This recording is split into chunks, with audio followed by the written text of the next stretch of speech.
Hello friends, welcome है आपका online learning के प्लेटफॉर्म पे। तो चलिए आज मैं आपको डीएलएड सेकेंड सेमेस्टर का फर्स्ट पेपर पढ़ाने जा रही हूँ। जो टॉपिक आप देख सकते हैं क्या है, जिसमें पहला टॉपिक हमारा शिक्षा की संकल्पना, अर्थ एवं महत्व। लेकिन टॉपिक से पहले हम जानेंगे कि कौन सा पेपर है।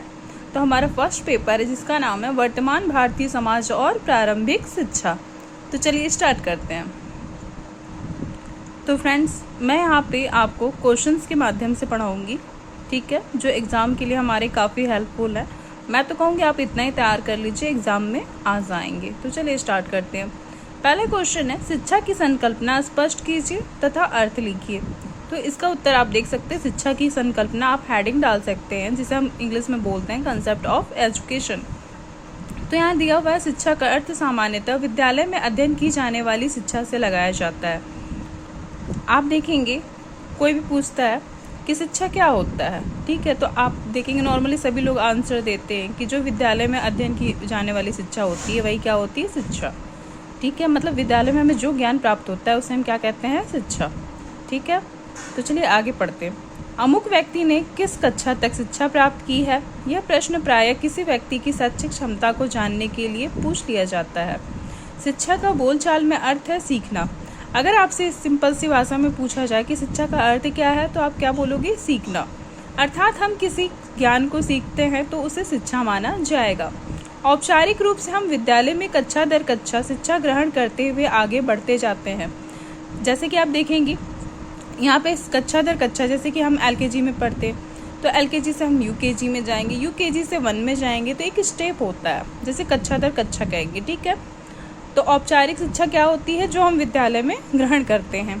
विद्यालय हो गए, कॉलेजेस हो गए, ओके। फिर यहाँ परंतु उससे भी अधिक शिक्षा हम जीवन पर्यंत अपने दैनिक जीवन में कदम दर कदम सीखते रहते हैं। हम चाहे तो प्रत्येक व्यक्ति प्रत्येक घटना से शिक्षा ग्रहण कर सकते हैं। शिक्षा कभी भी पूर्ण नहीं होती। कोई व्यक्ति यदि कहता है कि उसने शिक्षा पूर्ण कर ली है तो वह स्वयं को झुठला रहा है और सामने वाले को भी गुमराह कर रहा है। शिक्षा व्यक्ति जन्म से प्राप्त करने लगता है और अपने जीवन की अंतिम श्वास तक ग्रहण करता है। आप देखेंगे व्यक्ति अपने हर कदम पे कुछ ना कुछ सीखता रहता है, इसे ही क्या कहेंगे हम, शिक्षा। जिसमें यह फिक्स नहीं कि हम इस आयु तक ही सीखेंगे। ठीक है, अब आगे आप देखिए प्राचीन समय में शिक्षा का अर्थ, कि प्राचीन समय में शिक्षा का क्या अर्थ होता था। प्राचीन काल में शिक्षा से तात्पर्य आत्मज्ञान तथा आत्म प्रकाश माना जाता था। समय के परिवर्तन के साथ साथ शिक्षा का अर्थ व महत्व भी परिवर्तित होता रहा। प्राचीन काल में यूनान में राजनीतिक, शारीरिक, मानसिक, नैतिक तथा सौंदर्य शिक्षा प्रदान की जाती थी। उस समय शिक्षा का उद्देश्य केवल बलिष्ठ सैनिक उत्पन्न करना था।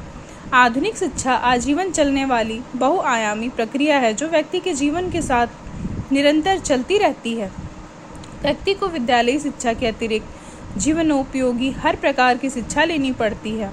आप देखेंगे जो हम लोग स्ट्रीम अपना डिसाइड करते हैं कि चलो हम आर्ट्स लेंगे, कॉमर्स लेंगे, तो हम क्यों डिसाइड करते हैं, क्योंकि हमें उससे रिलेटेड भविष्य में जॉब करनी होती है या बिजनेस करना होता है। ठीक है, तो आप यहाँ देखेंगे व्यक्ति को विद्यालय शिक्षा के अतिरिक्त जीवन उपयोगी हर प्रकार की शिक्षा लेनी पड़ती है। व्यक्ति कठिनाइयों अर्थात दुख से भी शिक्षा लेता है और सुख से तो लेता ही है। छोटे बड़े सब से कुछ ना कुछ सीखने को मिल जाता है। शिक्षा शब्द की उत्पत्ति संस्कृत की शिक्ष धातु से हुई है, जिसका अर्थ है सीखना और सिखाना। इस अर्थ में यदि हम देखें तो शिक्षा में वह सब कुछ निहित है जो हम समाज में रहकर सीखते हैं। अगर आपसे पूछा जाए कि शिक्षा शब्द का अर्थ क्या है, तो आप क्या बोलेंगे, सीखना। ठीक है, शिक्षा शास्त्री शिक्षा शब्द का प्रयोग प्रायः 3 रूपों में करते हैं। पहला है ज्ञान, दूसरा है पाठ्यचर्या का एक विषय, तीसरा है व्यवहार में परिवर्तन लाने वाली प्रक्रिया।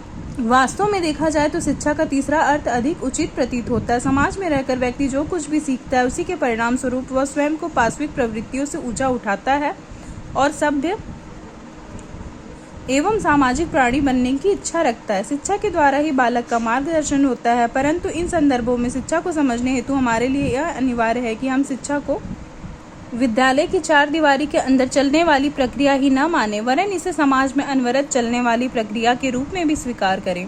निसंदेह हम ये कह सकते हैं कि मानव जीवन को सजाने व संवारने में शिक्षा की भूमिका बहुत ही महत्वपूर्ण रही है। साथ ही शिक्षा के द्वारा ही समाज अपनी संस्कृति व सभ्यता की रक्षा करते हुए उसे एक पीढ़ी से दूसरी पीढ़ी को स्थानांतरित करता है। इसके साथ ही समाज में रहकर व्यक्ति जो कुछ भी सीखता है उसी के परिणाम स्वरूप वह स्वयं को पाशविक प्रवृत्तियों से ऊंचा उठाता है और एक सभ्य एवं सामाजिक प्राणी बनने की इच्छा रखता है।